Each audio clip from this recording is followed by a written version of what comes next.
नमस्कार, news India देख रहे हैं आप। आपके साथ में हूं चारुल शर्मा। उत्तराखंड से इस वक्त की बड़ी खबर आपको बता दें। यूके SSSC पेपर लीक के बाद एक्शन में है सरकार। अब सीएम कार्यालय से होगी परीक्षाओं की निगरानी। भर्ती परीक्षा की हर 15 दिन में समीक्षा की जाएगी। युवाओं के भविष्य को लेकर सरकार गंभीर हो चुकी है।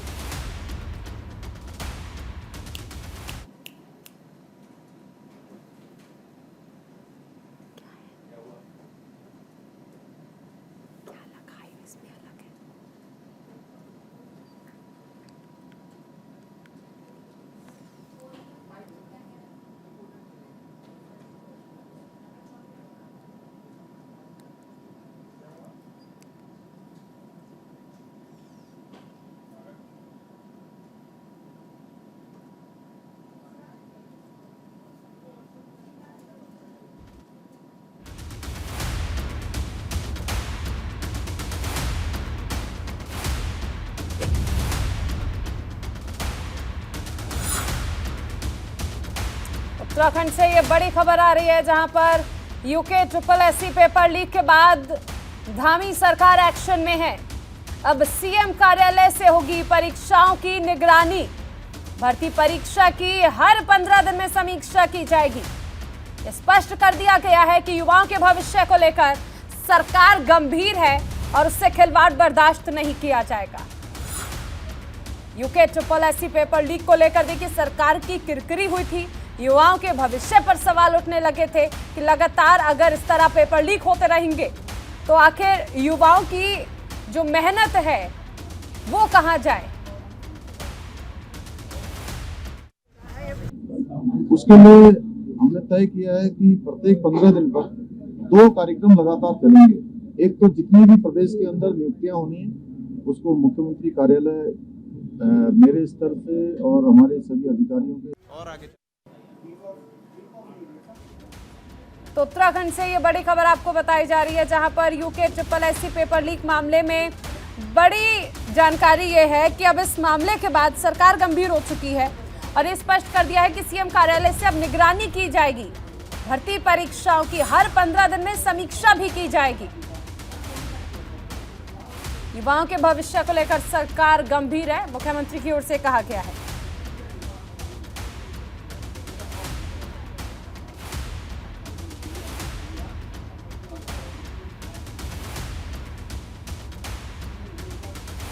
बड़ी खबर आपको बताई जा रही है। यूके SSSC पेपर लीक मामले के बाद जिस तरह सरकार की किरकिरी हुई, जिस तरह तमाम सवाल उठे कि आखिर एक के बाद एक ऐसा कैसे मुमकिन हो पा रहा है कि पेपर इस तरह लीक हो जाते हैं। युवाओं ने प्रदर्शन किया था। फिलहाल देखिए जानकारी निकलकर सामने आई है कि अब एक्शन में है सरकार और सीएम कार्यालय से मॉनिटरिंग की जाएगी, परीक्षाओं की निगरानी की जाएगी। हर 15 दिन में समीक्षा की जाएगी और मुख्यमंत्री ने स्पष्ट किया है कि युवाओं के भविष्य को लेकर सरकार गंभीर है।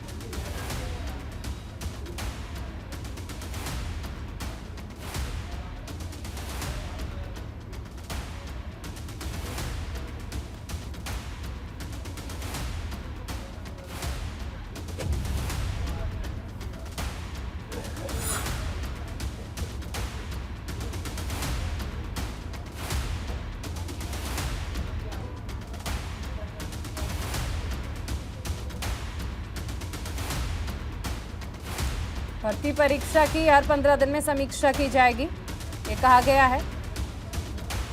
बड़ी जानकारी आपको दे रहे हैं हम। जिस तरह यूके SSSC पेपर लीक हुआ, उसके बाद अब सरकार एक्शन में है। एक और बड़ी खबर, उत्तराखंड में बारिश और बर्फबारी का अलर्ट जारी किया गया है। 5 जिलों में मौसम विभाग ने अलर्ट जारी किया है। देहरादून, टिहरी, पौड़ी, नैनीताल और हरिद्वार में अलर्ट जारी किया गया। भारी बारिश के साथ बर्फबारी की पूरी संभावनाएं हैं। अगले 24 घंटे उत्तराखंड के लिए भारी साबित होंगे। बारिश का अलर्ट जारी किया गया है।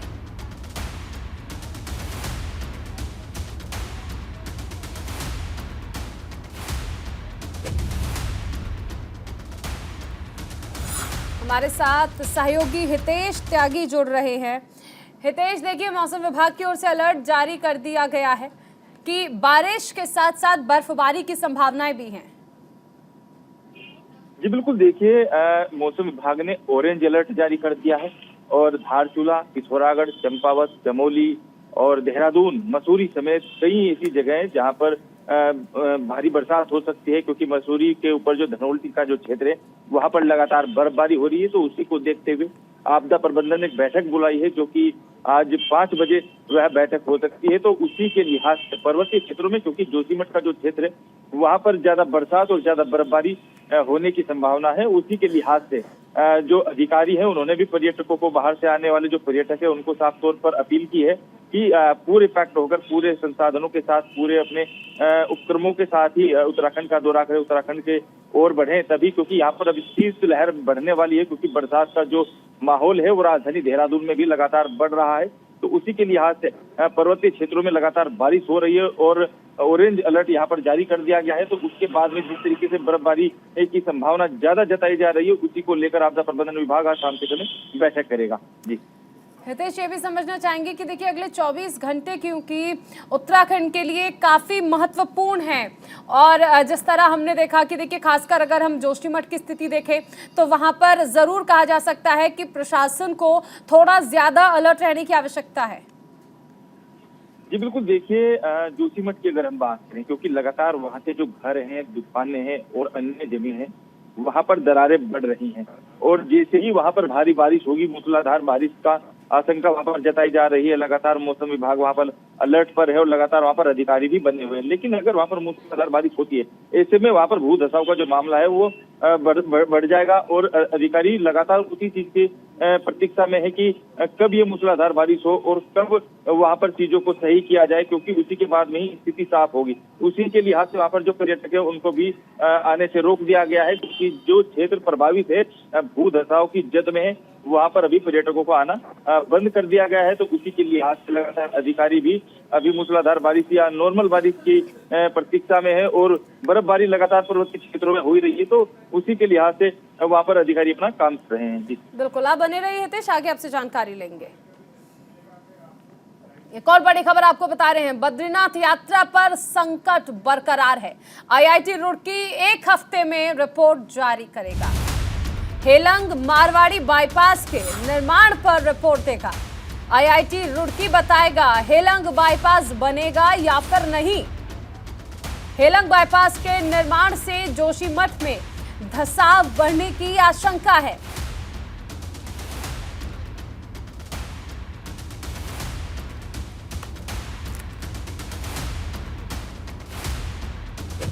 बद्रीनाथ यात्रा को लेकर देखिए संकट अभी भी बरकरार है। IIT रुड़की बताएगा कि दरअसल हेलंग बाईपास बनेगा या फिर नहीं।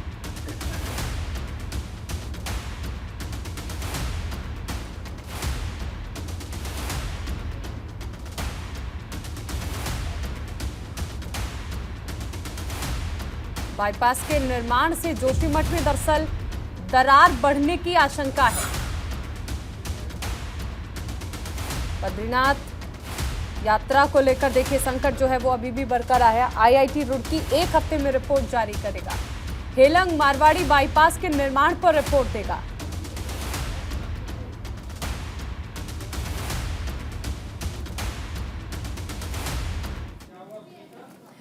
बागेश्वर धाम और पंडित धीरेन्द्र शास्त्री इन दोनों सुर्खियों में हैं। भक्त उन्हें ईश्वर का अवतार मान रहे हैं तो कुछ लोग अंधविश्वास बढ़ाने वाला कह रहे हैं। धीरेन्द्र शास्त्री ने एक बयान दिया जिसमें उन्होंने कहा कि भारत को हिंदू राष्ट्र बनाना चाहिए।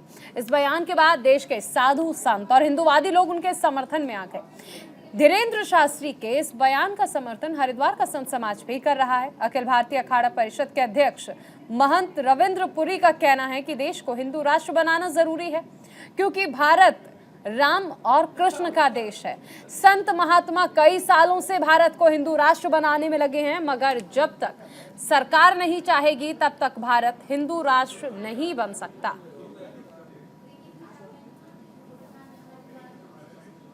बागेश्वर धाम वाले पंडित जी है, बहुत अच्छे विद्वान पंडित है, कथाकार है और उसके बाद उनका जो काम है, भूत प्रेत जिसको भी बाधा होती है उसको वो भगाते हैं, दूर करते हैं। हनुमान जी की कृपा उनके ऊपर है। उनको विवादों के घेरे में डालना अच्छा नहीं है। वो श्याम मानव जी जो है, जो महाराष्ट्र में रहते हैं, श्याम मानव का काम यही रहा है, सनातन धर्म के जितने भी संत महात्मा नागा सन्यासी जितने भी है वो सबके पीछे पड़े रहते हैं। उनका जो धंधा यही है, इसलिए श्याम मानव का हम विरोध करते हैं और हम जो है अपने बागेश्वर धाम वाले जी महाराज को हम जो है सपोर्ट करते हैं। पे आरोप लगाने पहले वो अपने ऊपर झांके, पे आरोप लगाने पहले वो अपने ऊपर झांके, अपने बारे में देखें, अपनी बैकग्राउंड देखें, अपने बारे में सोचें। जो अनेक प्रकार दूसरे जो मजहब हैं, दूसरे जो धर्म है, जिनके उन पे क्यों नहीं देख रहे, वो उनके बारे में क्यों नहीं हो रहा, हमारे हिंदुओं के बारे। बिहार में आरजेडी नेता और शिक्षा मंत्री चंद्रशेखर ने रामचरितमानस को लेकर बयान दिया था तो बीजेपी पहले आक्रामक हुई, फिर शांत पड़ गई। अब समाजवादी पार्टी के सबसे बड़े पिछड़े चेहरे स्वामी प्रसाद मौर्य ने भी बयान दिया है। स्वामी प्रसाद ने रामचरितमानस को बकवास बताते हुए उसे दलित विरोधी बताया। दूसरी तरफ अखिल भारतीय अखाड़ा परिषद के अध्यक्ष महंत रविंद्र पुरी ने स्वामी प्रसाद मौर्य के बयान पर आपत्ति जताई। महंत रविंद्र पुरी ने कहा कि वोट बैंक की राजनीति के कारण मौर्य ऐसा बयान दे रहे हैं। अखिलेश यादव को पार्टी से स्वामी प्रसाद मौर्य को बाहर निकाल देना चाहिए। का विषय है, आज आपने देखा होगा आजकल पूरे भारत में एक ही इन्होंने मुद्दा पकड़ा हुआ है। कोई भगवान राम पे टिप्पणी करता है, कोई कृष्ण पे टिप्पणी करता है, कोई हनुमान जी पे टिप्पणी करता है। इन लोगों को पॉपुलर होना है, वोट बैंक के लिए सब कार्य किया जाता है। जो हमारे सपा के नेता है, हम तो ये कहना चाहेंगे हमारे जो माननीय अखिलेश जी है उनको पार्टी से निकाल देना चाहिए। मौर्य जी ने जो बयान दिया है ये उचित बयान नहीं है। इससे क्या होगा, देश में जो है हम आपस में विरोध पैदा हो जाएगा, हम लोग एक दूसरे के खून के प्यासे हो जाएंगे। ये उचित नहीं है। मेरा ये कहना है कि हमारे माननीय अखिलेश जी को जो है ऐसे नेता को पार्टी में नहीं रखना चाहिए, उनको पार्टी से बहिष्कृत करना चाहिए। हमारे साथ सहयोगी संजय पुंडीर जुड़ रहे हैं। संजय, देखिए जिस तरह से बयान दिया गया था उसको लेकर विरोध हर जगह देखने को मिला। स्वामी प्रसाद मौर्य के इस बयान के बाद अब ये देखने को मिल रहा है कि संत समाज विरोध प्रदर्शन कर रहा है। सीधे तौर पर कहा जा रहा है कि ऐसे नेता को पार्टी से ही निकाल देना चाहिए। निश्चित तौर पर चारों ने लगातार हम देख रहे हैं बीते दिनों से स्वामी प्रसाद ने जिस तरह से रामचरितमानस पर बयान दिया है उसका कहीं ना कहीं विरोध कर रहा है। हालांकि हमने पहले भी देखा है कि संत समाज एक ऐसा समाज है, कहते भी हिंदू धर्म का अपमान बर्दाश्त नहीं करता। जो लोग भी इसके खिलाफ भद्द टिप्पणी करते हैं उनके खिलाफ लगातार ही संत समाज आवाज उठाता है। ताजा मामला आप देख रहे हैं कि स्वामी प्रसाद के मौर्य बयान को लेकर जिस तरह से लगातार ही संत समाज आक्रोश है, उनका साफ तौर पर कहना है कि अखिलेश यादव को ऐसे व्यक्ति को अपनी पार्टी में नहीं रखना चाहिए। हालांकि इसको लेकर तरह तरह के जो बयान है वो बार बार जो भी लोग करेगा उसके खिलाफ भी लगातार संत समाज विरोध करेगा। अब देखते हैं कि किस तरह से अखिलेश यादव स्वामी प्रसाद मौर्य को अपनी पार्टी से निकालते हैं और किस तरह से आगे की उन पर कार्रवाई करते हैं। चारुल, बिल्कुल, सबसे अहम चीज़ है कि ये भी समझेंगे आपसे कि हमने देखा कि लगातार विरोध प्रदर्शन तो चल ही रहा था, लेकिन इस बीच संत समाज की और क्या क्या मांगे हैं। क्योंकि जिस तरह आप देखिए कि एक तरफ हमने देखा कि पठान का विरोध किया गया, दूसरी तरफ हमने ये भी देखा कि रामचरितमानस को लेकर एक के बाद एक इस तरह के बयान आ रहे हैं। सबसे पहले बिहार में जो आरजेडी कोटे से मंत्री हैं, शिक्षा मंत्री, वो बयान देते हैं। उसके बाद स्वामी प्रसाद मौर्य बयान देते हैं। दोनों में से किसी ने भी अपने बयान पर कोई माफी नहीं मांगी है। तो संत समाज जो है वो नाराज भी है इसको लेकर। देखिए चारुल, आपको बता दें हिंदू धर्म के अस्तित्व की रक्षा के लिए समय समय पर जो संत समाज है वो लगातार आवाज उठाता आया है। उसमें पठान मूवी का जिक्र करें या फिर रामचरितमानस का जिस तरह से अपमान स्वामी प्रसाद मौर्य के द्वारा किया गया है उनका भी लगातार विरोध किया जा रहा है। हालांकि संत समाज लगातार हम देखते हैं कि लगातार आक्रोशित हो जाता है, हालांकि तरह तरह के प्रदर्शन और विरोध भी करता है और सरकार से भी लगातार मांग करता है कि ऐसे व्यक्ति, ऐसे लोग जो सनातन धर्म का अपमान करते हैं उनके खिलाफ कड़ी कार्रवाई की जानी चाहिए। हालांकि पठान मूवी को लेकर कि लगातार ही संत समाज आक्रोशित है और जिस तरह से आज ये पठान मूवी रिलीज हो गई है उसको लेकर भी कहीं ना कहीं लगातार ही संत समाज कह रहा है कि ऐसे जो डायरेक्टर होते हैं, फिल्म निर्माता होते हैं, उनके खिलाफ भी प्रशासन को एक्शन लेना चाहिए। बिल्कुल, आप बने रहिए संजय, आगे आपसे जानकारी लेंगे। गणतंत्र दिवस के मद्देनजर सुरक्षा व्यवस्था को लेकर हरिद्वार पुलिस अलर्ट पर है। पिकेट पर पुलिस कर्मियों की संख्या बढ़ा दी गई है। रेलवे स्टेशन और संवेदनशील इलाकों में पुलिस कर्मियों की तैनाती की गई है। साथ ही पश्चिमी उत्तर प्रदेश से सटे सभी बॉर्डर्स पर पुलिस चेकिंग अभियान चला रही है। गणतंत्र दिवस से पहले पुलिस कर्मियों की मॉक ड्रिल की जा रही है। हरिद्वार के एसएसपी अजय सिंह ने बताया कि दूर दराज से लोग गंगा स्नान और मंदिरों के दर्शन के लिए हरिद्वार आते हैं और इसीलिए पुलिस प्रशासन द्वारा सुरक्षा के पुख्ता इंतजाम किए गए हैं। पुलिस को अलर्ट करने के लिए कहा गया है। प्राइम इम्पोर्टेंस की ये जगह है, इसलिए यहाँ पर ज़्यादा विशेष सतर्कता को देखते हुए लगातार हमारे जो डॉग स्क्वाड हैं, हमें एटीएस की टीम भी हमारी राउंड द क्लॉक लगी हुई है। साथ ही साथ रैंडम हम यहाँ पर ड्रिल भी कर रहे हैं, मॉक ड्रिल भी कर रहे हैं कि अगर कोई विशेष परिस्थिति में ऐसी कोई ज़रूरत पड़ती है तो उसमें कार्रवाई की जा सके। सभी थाना चौकी अधिकारियों को अलर्ट किया गया है।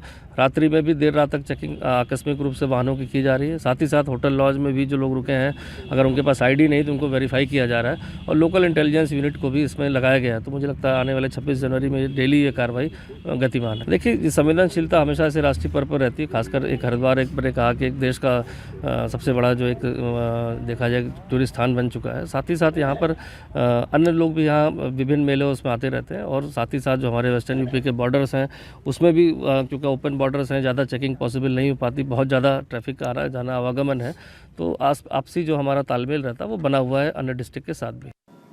हमारे साथ सहयोगी संजय पुंडीर जुड़ रहे हैं। संजय, देखिए, गणतंत्र दिवस को लेकर अलर्ट जारी किया गया है, क्या तैयारियां देख पा रहे हैं आप? देखिए, हरिद्वार पुलिस लगातार ऐसे पर्वों को देखते हुए लगातार इस संवेदनशील इलाकों में भी हम देखते हैं कि पुलिस की जो टीम होती है वो मुस्तैद रहती है। हालांकि आज का दिन शेष है गणतंत्र दिवस में, इसी को लेकर लगातार हरिद्वार जो पुलिस है वो पूरी तरह अलर्ट मोड पर है, क्योंकि हमने देखा है कि सहारनपुर से लगता हुआ काली नदी चेक पोस्ट हो या फिर यूपी से लगता हुआ गुरुकुल नारसन बॉर्डर हो, तमाम बॉर्डरों पर पुलिस का पहरा है और गहनता से जांच की जा रही है। हालांकि अन्य राज्यों से जो लोग आ रहे हैं उनसे पूछताछ भी की जा रही है और जिस तरह से जहां पर ज्यादा भीड़ भाड़ रहती है वहां पर भी लोगों की सख्ती से चेकिंग की जा रही है और डॉग स्क्वाड की जो टीम है वो भी लगातार देखी जा सकती है। अगर हरकी पौड़ी क्षेत्र की बात की जाए तो वहां पर भी लगातार जो पुलिस की टीमें हैं, कई तरह की फोर्स वहां पर लगाई गई है। ऐसे मौके पर कतई भी चूक बरतना हरिद्वार पुलिस नहीं चाहती है, जिससे पहले लगातार ही जो पुलिस है वो तमाम तरह की चेकिंग चलाई जा रही है।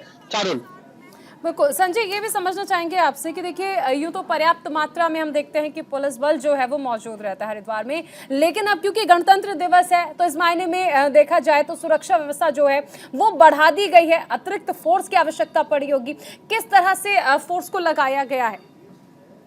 देखिए चारुल, आपको बता दें, जब इस तरह के पर्व होते हैं, गणतंत्र दिवस हो या फिर स्वतंत्रता दिवस हो, तमाम जो पुलिस बल होता है वो अन्य राज्यों से भी मंगा लिया जाता है। हालांकि हमने देखा है कि बीते वर्ष हरिद्वार में धमकी भरे पत्र भी मिले थे। रेलवे स्टेशन की बात की जाए या फिर हरकी पौड़ी की बात की जाए तो कुछ अराजक जो तत्व होते हैं वो लगातार कहते हैं कि इस क्षेत्र को उड़ा दिया जाएगा। उससे पहले ही जो हरिद्वार पुलिस है पूरी तरह मुस्तैद दिखाई दे रही है, क्योंकि हरिद्वार पुलिस के जो नए एसएसपी हैं अजय सिंह, उन्होंने जब से कार्यभार संभाला है, जब से एक बड़ी जिम्मेदारी के साथ यहाँ पर कार्य किया जा रहा है। जो अराजक तत्व होते हैं, जो इस तरह के लोग होते हैं, उन्हें पहले ही सलाखों के पीछे भेजा जाता है। तो कहा जा सकता है कि गणतंत्र दिवस को लेकर हरिद्वार पुलिस पूरी तरह मुझे दिखाई दे रही है। चारुल, तो संजय बने रहिए, आगे भी आपसे जानकारी लेंगे।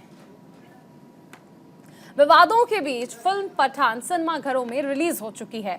फिल्म के खिलाफ विश्व हिंदू परिषद प्रदर्शन कर रहा है। बड़ी खबर आपको बता रहे हैं, हरिद्वार में सिनेमाघरों के बाहर बजरंग दल का प्रदर्शन देखने को मिला। प्रदर्शन कर रहे कार्यकर्ताओं को पुलिस ने गिरफ्तार कर लिया है। तो तमाम विरोध प्रदर्शन के बीच फिल्म पठान जो है वो रिलीज हो गई है और ऐसे में हरिद्वार में बजरंग दल की ओर से प्रदर्शन किया गया फिल्म के विरोध में, जिसके बाद विरोध कर रहे कार्यकर्ताओं को पुलिस ने गिरफ्तार कर लिया।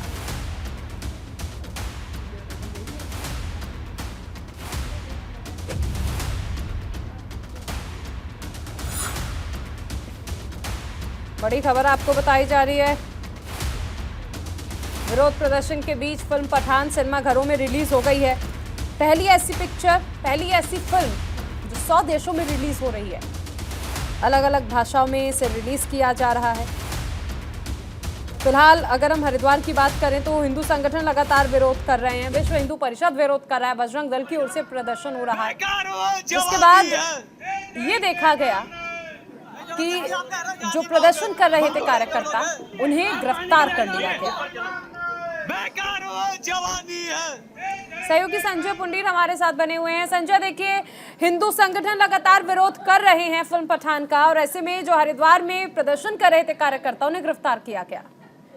बिल्कुल चारों विवादों के बीच पठान फिल्म आज रिलीज हो गई है। अगर उत्तराखंड के सिनेमा घरों की बात की जाए तो वहां पर लगातार ही जो विश्व हिंदू परिषद के कार्यकर्ता है, बजरंग दल के कार्यकर्ता है, लगातार विरोध प्रदर्शन कर रहे हैं। हालांकि पहले ही हमने देखा है कि जो इसका गाना है बेशर्म रंग, उसको लेकर कई तरह के विवाद हो चुके हैं। लगातार ही जो विश्व हिंदू परिषद के कार्यकर्ता, उनका साफ तौर पर कहना है कि सनातन धर्म का कतई भी अपमान नहीं सहेंगे। लगातार ही ऐसे निर्माताओं के खिलाफ भी सरकार को कार्रवाई करनी चाहिए। और आज जिस तरह से हम तस्वीरों में देख रहे हैं कि लगातार ही हरिद्वार के जो सिनेमा घर है, वहां पर ही इस फिल्म को रिलीज किया गया है, और जिसके बाद से ही लगातार जो विश्व हिंदू परिषद के कार्यकर्ता है, बजरंग दल के कार्यकर्ता है, वहां पर भारी संख्या में पहुंचे। हालांकि शांतिपूर्वक ये विरोध कर रहे थे। इसी बीच जो स्थानीय पुलिस है वहां पर पहुंच गई। हालांकि कई लोगों को अभी हिरासत में लिया है। कहा जा सकता है कि पठान मूवी रिलीज हो गई है, लेकिन अब आने वाला वक्त बताएगा किस तरह से जो संगठन है वो प्रदर्शन करते हैं, इस फिल्म पर किस तरह से रोकने का प्रयास करते हैं। चारुल, बिल्कुल, बहुत शुक्रिया संजय इस तमाम जानकारी के लिए। पूर्व विधायक संगठन से जुड़े पदाधिकारियों ने उत्तराखंड से जुड़े 15 सूत्रीय सुझावों को लेकर मुख्यमंत्री पुष्कर सिंह धामी से मुलाकात की। संगठन के अध्यक्ष लाखीराम ने कहा कि हम मानते हैं कि सेवा मुक्त होने के बाद दोबारा नियुक्त होने वाले अधिकारियों को नियुक्ति ना दी जाए, साथ ही साथ आउटसोर्स के माध्यम से ही नई नियुक्तियों पर प्रतिबंध लगाया जाए। उनका कहना है कि उत्तराखंड क्षेत्र आपदाग्रस्त क्षेत्र है, यहाँ के लोगों को विस्थापित नीति के तहत बसाया जाए। जो आईएएस अधिकारियों की, रिटायर्ड अधिकारियों की जो पुनर्नियुक्ति की परंपरा है यहाँ प्रदेश में, वो पुनर्नियुक्ति की परंपरा जो है बंद होनी चाहिए। उसमें जो है कई अधिकारी ऐसे हैं कि वो रिटायरमेंट के बाद 15-15, 20-20 साल से अभी तक जो है पदों पर जमे हुए हैं, वो कभी रिटायर ही नहीं होने वाले, तो इसको बंद करना चाहिए। दूसरा ये कि जो नियुक्तियाँ होती हैं यहाँ, उसमें जो ठेका के माध्यम से ये जो आउटसोर्स के माध्यम से जो ठेका जो एजेंसियाँ है, वो जो है ठेके के रूप में वो जो नियुक्ति के आधार पर जो मानदेय मिलता है सरकार से, उसमें से आधा से ज़्यादा धन जो वो स्वयं डकार जाते हैं। तो हमने ये कहा है कि सीधा नियुक्ति की परंपरा जो है वो प्रक्रिया जो है सीधी होनी चाहिए। और इसके साथ इस बुलेटिन में फिलहाल इतना ही। आप बने रहिए न्यूज़ इंडिया के साथ।